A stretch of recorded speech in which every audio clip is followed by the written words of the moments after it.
नमस्कार दोस्तों, आज के वीडियो में हम बात करने जा रहे हैं हरदोई जिले के टॉप 5 चर्चित राजनेता के बारे में। आइए जानते हैं उनमें से कौन कौन से हैं।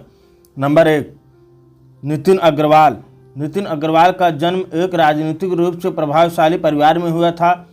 वे नरेश चंद्र अग्रवाल एक अनुभवी राजनीतिक के घर में पैदा हुए। वे नरेश चंद्र अग्रवाल और मंजूर अग्रवाल के पुत्र हैं। उनकी शादी गरिमा अग्रवाल से और उनके 3 बच्चे हैं।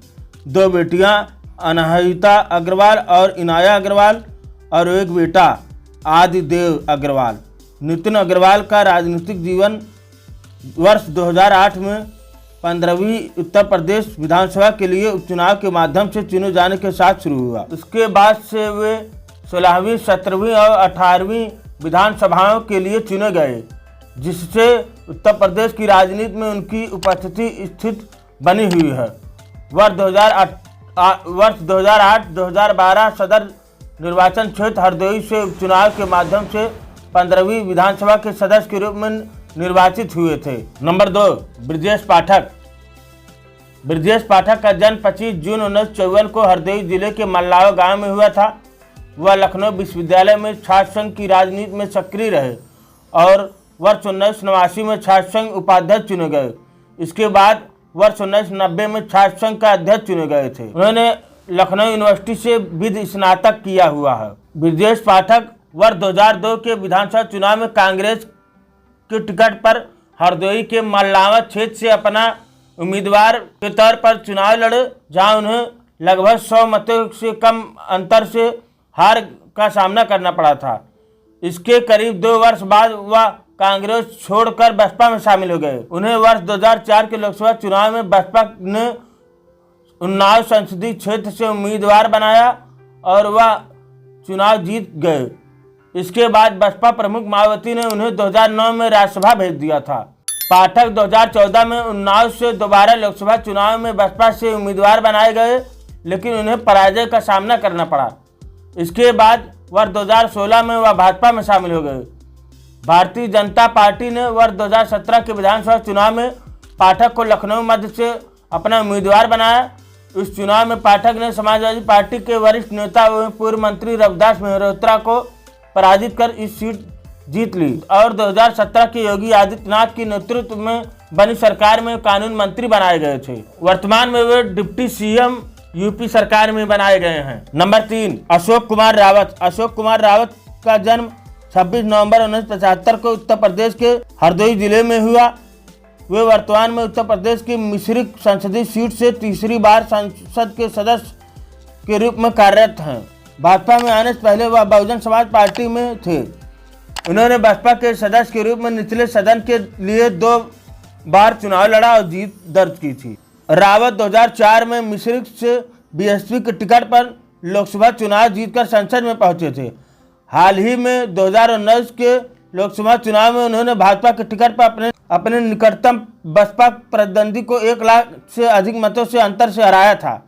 इससे पहले वह बहुजन समाज पार्टी के सदस्य के रूप में 2 बार के सांसद रह चुके हैं। वर्ष 2019 में अपना सीट जीतने में सफल रहे। वर्ष 2014 की लोकसभा चुनाव में उन्हें जीत नहीं हासिल हुई। नंबर 4, उषा वर्मा। उषा वर्मा का जन्म उत्तराखंड में हुआ था। उषा वर्मा पहली बार साल 1998 में सपा के टिकट पर चुनाव जीतकर संसद में पहुंची थी। उन्होंने बीजेपी के जीत के सिलसिले को तोड़ा था। वर्ष 2002 में वह विधायक बनी थी। सपा सरकार में राज्यमंत्री भी रह चुकी हैं। उषा वर्मा 2004 और 2009 में सपा के उम्मीदवार के तौर पर जीत दर्ज की थी। हालांकि 2014 में मोदी लहर में वह तीसरे स्थान पर खिसक गई थी। वहीं 2019 की लोकसभा में उनको बीजेपी प्रत्याशी जयप्रकाश रावत से करीब 1,32,000 वोटों से हार का सामना करना पड़ा था। वर्ष 2022 की विधानसभा चुनाव में सपा ने उनको सांडी से उम्मीदवार बनाया, लेकिन उनको यहां भी हार का सामना करना पड़ा। उषा वर्मा की गिनती यादव परिवार के भरोसेमंद के तौर पर होती है।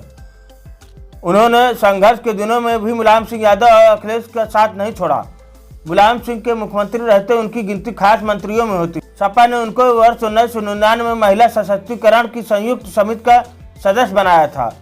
साल 2004 में सपा ने उनको SC/ST के कल्याण समिति के सदस्य बनाकर बड़ी जिम्मेदारी दी थी। मुलायम सिंह उनको बहू कहकर बुलाते थे। कहा जाता है कि उन्होंने केंद्र में वाजपेयी सरकार को एक वोट से गिरने में सपा की मदद की थी। उषा वर्मा के ससुर स्वर्गीय परमाईलाल को पारसी बिरादरी को बड़ा नेता के तौर पर माना जाता था। Number 5, SP Singh Patel. SP Singh Patel का जन्म 1 जनवरी 1956 को सदरपुर हरदोई में हुआ था। उन्होंने इलाहाबाद विश्वविद्यालय से बीकॉम, एमकॉम और पीएचडी की पढ़ाई पूरी की है। वह लखनऊ पब्लिक स्कूल और कॉलेज के संस्थापक। वर्ष 2002 से लेकर 2014 तक खुद एमएलसी रहे। वर्ष 2014 से 2020 तक उनकी पत्नी कांति सिंह इसी सीट से विधान परिषद की सदस्य रही हैं। एसपी सिंह पटेल उत्तर प्रदेश में विधानसभा के सदस्य रहे हैं। वह झांसी से शिक्षक निर्वाचन क्षेत्रों के लिए एमएलसी चुनाव में प्रत्याशी बने, लेकिन भारतीय जनता पार्टी के बाबूलाल तिवारी से हार गए। वर्ष 2024 की लोकसभा चुनाव में उनको समाजवादी पार्टी ने प्रतापगढ़ से टिकट दिया था। वह सपा की उम्मीदों पर खरे उतरे और उन्होंने भाजपा के संगम लाल गुप्ता को हराया था। आज की वीडियो में इतना ही। मिलते हैं नई जानकारी के साथ, तब तक के लिए जय हिंद। यदि हमारे चैनल पहली बार आए हैं, वीडियो को जरूर लाइक करें, चैनल को जरूर सब्सक्राइब करें। धन्यवाद।